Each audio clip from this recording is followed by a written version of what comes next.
namanya ilmu, terutama dia adalah ilmu kitabullah dan sunnah, ilmu yang insya Allah kita jadikan sebagai acuan dalam keselamatan kita dunia dan akhirat.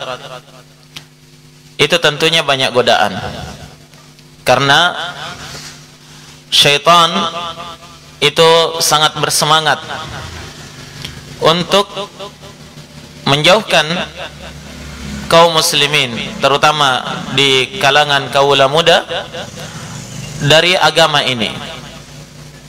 Dan syaitan tahu betul ketika para pemuda itu jauh daripada ilmu kitabullah dan sunnah, maka naam, otomatis Islam tidak akan berkembang di masa yang akan datang. Oleh karena itu, bagaimana seorang itu, terutama kalangan pemuda ini, bisa semangat di dalam menuntut ilmu? Ya, tentunya yang pertama yang harus ditanamkan di dalam hati, bahwa dia adalah hamba Allah dan dia ingin selamat dunia dan akhirat, dan tidak ada jalan untuk bisa selamat dunia dan akhirat kecuali melaksanakan syariat agama ini dengan sebenar-benarnya, dengan sebaik-baiknya. Dan seorang tidak akan bisa melaksanakan syariat ini dengan sebenar-benarnya, dengan sebaik-baiknya, kecuali dengan ilmu. Dan ilmu tidak akan didapatkan kecuali dengan belajar. Innamal ilmu bitta'allum. Ilmu itu hanya didapatkan dengan belajar. Ilmu tidak akan datang sendiri. Ya. Ilmu itu harus didatangi. Al-ilmu ya'ti wala yu'ta wala ya'ti, kata para ulama. Ilmu itu harus didatangi dan tidak akan mungkin bisa datang sendiri. Nah, mungkin saat ini kita mengatakan, ya, sudah berkembang teknologi informasi.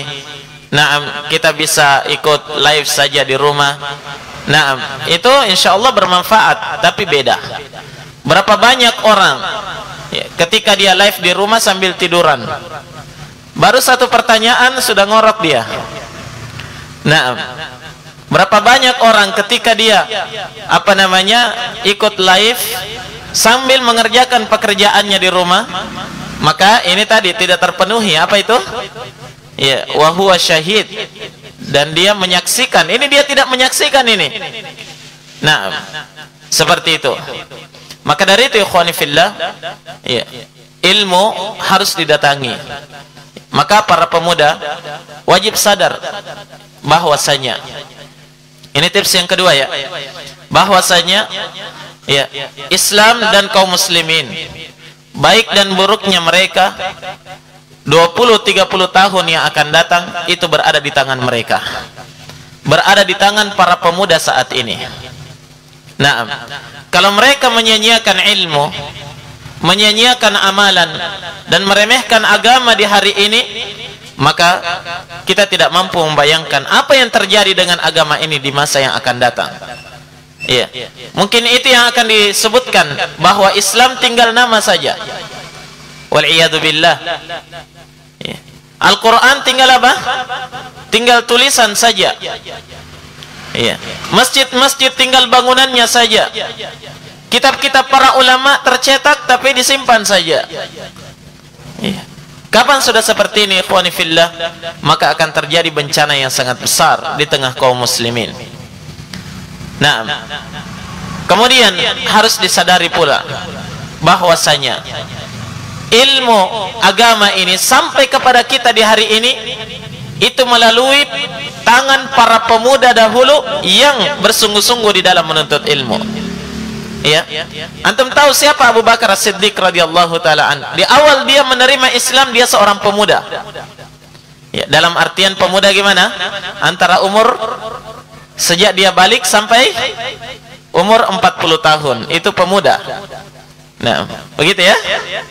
Jadi Abu Furqan ini masih pemuda insyaallah. 42 tahun. Sudah lewat ya. Nah, jadi Perhatikan ikhwani fillah, siapa Abu Bakar ketika dia menerima dan memperjuangkan Islam? Mereka adalah pemuda. Siapa Ali bin Abi Thalib? Naam, dia adalah pemuda. Naam, di sekeliling Nabi ketika itu, yang membela dakwah Nabi sallallahu alaihi wasallam adalah para pemuda. Oleh karena itu, dari zaman ke zaman, naam, para pemuda punya andil yang sangat besar di dalam menyebarkan ilmu agama ini. Maka kalau para pemuda hari ini bermalas-malasan untuk mempelajari agama dan mengamalkannya dan mengajarkannya, yakin dan percaya di masa yang akan datang Islam ini sangat menyedihkan keadaannya. Naam. Dan ilmu akan terputus.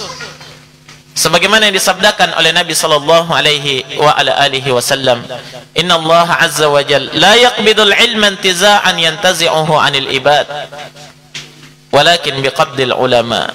Sungguhnya Allah azza wa jalla tidak akan mencabut ilmu ini dari suatu negeri secara serentak. Tapi naam, Allah akan mencabut ilmu agama ini dari suatu negeri dengan mewafatkan orang-orang yang berilmu. Hatta idza lam yabqa alim, sampai tatkala tidak ada seorang berilmu pun yang tersisa di negeri itu, ittakhadhan nasu ru'usan juhala, manusia akan mengambil ilmu agama dari orang-orang yang jahil. Orang-orang yang jahil. Maka dari itu para pemuda tetap bersemangat. Naam, agama ini ada di tangan kalian. Di masa yang akan datang. Naam, maka dari itu, di hari ini kalau kalian tidak bersemangat mempelajari agama Allah, naam, maka sungguh kehancuran bagi generasi muda Islam. Terakhir saya ingatkan dengan kisah dari Abdullah bin Abbas radhiyallahu taala sepupu Nabi. Nabi sallallahu alaihi wasallam meninggal, Abdullah bin Abbas baru masuk usia balik. Dia seorang pemuda. Jadi di zaman Nabi, Ibnu Abbas adalah kanak-kanak. Nabi meninggal, dia baru balik. Tapi subhanallah, kita lihat Abdullah bin Abbas salah seorang pemuda yang paling banyak meriwayatkan hadis dari Nabi sallallahu alaihi wa ala alihi wasallam. Naam. Masuk deretan sahabat yang banyak meriwayatkan hadis dari Nabi. Abdullah bin Abbas radhiyallahu anhu. Mungkin ada yang mengatakan, kenapa dia bisa banyak meriwayatkan hadis dari Nabi? Sementara apa? Nabi meninggal, dia baru balik. Jawabannya, karena Ibnu Abbas di masa meninggalnya Nabi, setelah meninggalnya Nabi, dia berupaya berkeliling menuntut ilmu, mencari hadis kepada sahabat-sahabat Nabi. Jadi kebanyakan hadis yang diriwayatkan Ibnu Abbas itu dia dengarkan dari sahabat yang lain.